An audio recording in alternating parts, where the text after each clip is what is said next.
রাজধানীর গুলিস্তানের সুন্দরবন স্কয়ার মার্কেটের আগুন নিয়ন্ত্রণে এসেছে। তলার যে গুদামগুলো ছিল, গুদামের ভিতরে আগুনটা লেগে যায়। ফায়ার সার্ভিসের 11টি ইউনিটের চেষ্টায় বেলা 11:12 আগুন নিয়ন্ত্রণে আসে। একতলা, দোতলা, তিনতলা, চারতলা বন্ধ ধোঁয়া চলে আসে।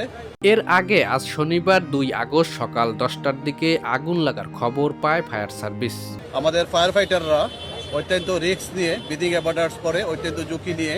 ফায়ার সার্ভিসের ঢাকা সহকারী পরিচালক কাজী নজমুজ্জামান জানান, 11:12 সময় আগুনটা সম্পূর্ণ নিয়ন্ত্রণে আসে।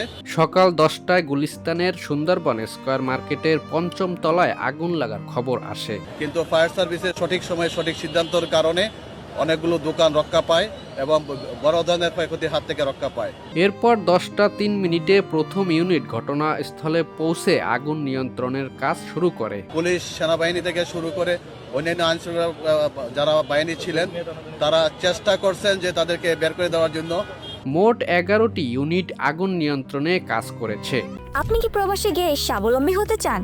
পূর্বে বুকিংকৃত বিমানের টিকিট পরিবর্তন করতে চান, অথবা ট্যুরিস্ট ভিসার মাধ্যমে এই সুন্দর পৃথিবী ঘুরে দেখার স্বপ্ন দেখছেন? আপনার স্বপ্নকে বাস্তবায়ন করতে A to Z travels and tours আছে আপনার সাথে। পরে 11:12 আগুন নিয়ন্ত্রণে আসে এবং আমাদের ভলান্টিয়ার থেকে শুরু করে মার্কেটে কিছু লোক ছিল, তারাও সহযোগিতা করছে আমাদেরকে। প্রাথমিকভাবে আগুন লাগার কারণ ও ক্ষয়ক্ষতির পরিমাণ জানাতে পারেননি এই ফায়ার সার্ভিস কর্মকর্তা। এই ধরনের অগ্নিকাণ্ডটা, অর্থাৎ বিপজ্জনক অগ্নিকাণ্ড, এটা আমরা নির্বাপন করতে। Atiar Rahman, 26 TV desk.